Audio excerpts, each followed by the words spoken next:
UFC has become one of the most profitable fighting businesses in the world to date as people cower to overpay for pay-per-view events that take place between the best of the best. Recently, Dana has been getting a lot of hate in regards to fighters' pay, where claims have been made that he underpays his fighters, and now he has to say something. First, we take a look at Dana's conference. Dana White has been really angry recently and decided to do a press conference based on the fighter pay scenario and publicly expressed his hatred for Oscar De La Hoya. In an interview after a match was concluded, an interviewer tried to rile up Dana White by saying that Oscar De La Hoya enjoyed the match, but talked about how the fighters are getting underpaid. That hit a nerve in Dana White, and he said, "Are we doing this now?" And he had a lot of stuff to uncover and talk about what really goes on in the MMA business, and also gave Oscar De La Hoya a taste of his own medicine. Dana came prepared for the fighter pay questions and said that people always want to push my buttons and talk about fighters' pay and that fighters are being underpaid. So he said, yeah, let's talk about this now. Next, his explanation of the MMA world. He said that nobodies like Jake Paul don't know how the MMA business works and are throwing out random numbers regarding fighter pay, and so are these people on the internet. He said that first of all, it's ethically and morally nobody's business to be talking about how much these fighters are making. All the fighters can freely talk about how much they can make. You can ask them, and they could tell you, but if they want to, and that's a big if, they are under no non-disclosure agreements whatsoever regarding their pay. They just don't want you to know, and neither does Dana White. Dana White stated that UFC is a real business, unlike boxing. Boxing has only one or three main events, which are the equivalent of a going out of business sale where they're trying to make as much money as possible, and only the top fighters make the most money while the remaining boxers are underpaid for their performances. Dana White proudly stated that he holds 52 to 53 fights a year, which makes UFC a proper business. He stated that, unlike boxing, we reinvest into the UFC business and the UFC fighters, as they've made a proper infrastructure that facilitates the employees and the staff globally. UFC currently has 450 employees compared to the previous year's 350 employees and growing. There are global UFC headquarters and a UFC institute, as well as multiple practice and training institutes for UFC fighters. He's been growing the business for 20 years and has continued to do so.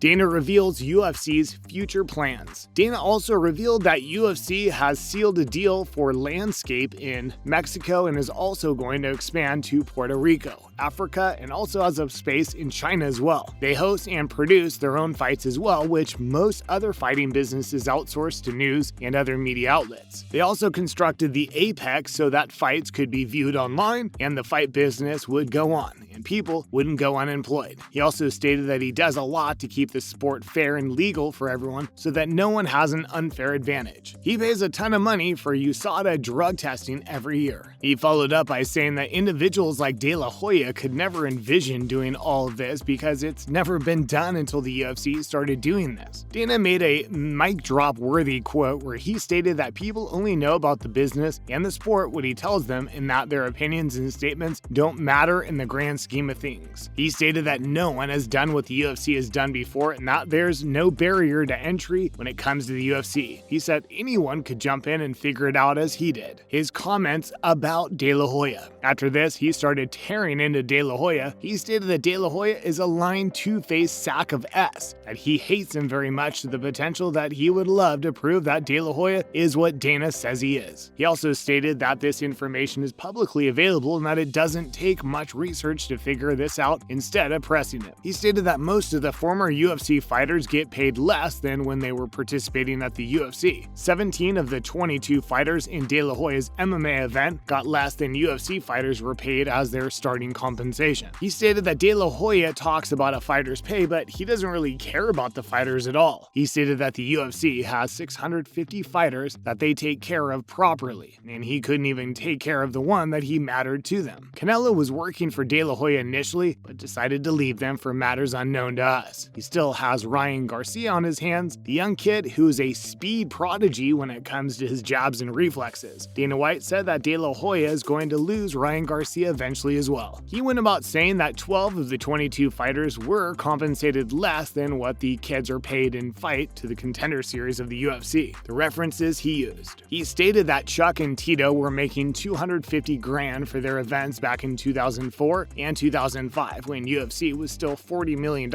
in debt and wasn't a profitable business like it is today. Chuck Liddell lost 5 of his 6 contracted fights during that last time in the UFC, and he still made 10 times more per event than what Oscar De La Hoya paid him for his MMA match. Tito won 1 of his last 9 fights, and he still managed to make 12 times more than what Oscar De La Hoya wants to pay him. Those numbers do change up the narrative a lot. What's worse is when he brought up the numbers for the Golden Boy Promotions MMA fight held by De La Hoya. De La Hoya hosted 9 matches with 18 fights, and he paid a total of $36,000 among all the fighters. That means each fighter was paid an average of $2,000 for their match. De La Hoya also acted especially concerned about Alexander Volkanovski, stating that he isn't being treated well. But Dana stated that he's entirely wrong about the scenario and playing up the lies and deceit to make people go in favor of him. Dana stated that Alexander Volkanovski was paid more than the entire roster of the Golden Boy promotion just for wearing his UFC Venom kit. His final note, he further followed up by saying that if people are complaining about fighters' pay, then that's too bad for them. If they don't like the way the fighters are paid, then they should go and start their own MMA event and pay them more than the UFC, that is, they can. But he made an example out of De La Hoya and his lies and deceit, and surely made a fool of himself. He said that the UFC is a big business and it continues to grow, not just for Dana, but for everyone as well. He wants to make sure that no one is left behind and that everyone in the sport is carried along with him. The Contender Series, for example, consisted of new fighters, which all consisted of foreigners from other regions of the world. He also stated that despite this, there had been some heartbreaking stories in the UFC. But the cold hard truth is that you're either good enough to be a part of the UFC and keep up with everyone, as the chances are fairly given, or you can lag behind and get kicked out. He used an analogy for the whole scenario by stating that the UFC is like the big leagues of the fighting world, just like the NFL is for the football world. But despite what everyone says, and in a nutshell, people get paid, and people get paid a lot of money to fight. Dana filing a lawsuit? Dana was asked if he would sue De La Hoya for defamation, but he stated that people say mean things about each other and lie, so it's not a big deal enough to sue the person for money. Dana doesn't care all that much. He stated that Oscar De La Hoya has been lying for years now. He's a dishonest man and owes a lot of people money, and even a few fighters that he still hasn't paid. If Dana ever lied and cheated people like De La Hoya did, the interviewers would have crucified and criticized him. But nobody cares about whatever shady stuff De La Hoya does behind the scenes. Dana also went on to say that he was always made sure to point out publicly whatever De La Hoya has done, and anything shady has been pointed out by him. But still, nobody cares about his shortcomings, and they keep pointing fingers over at Dana. That pretty much sums up the scenario. And that's all for today's video. Thanks for watching.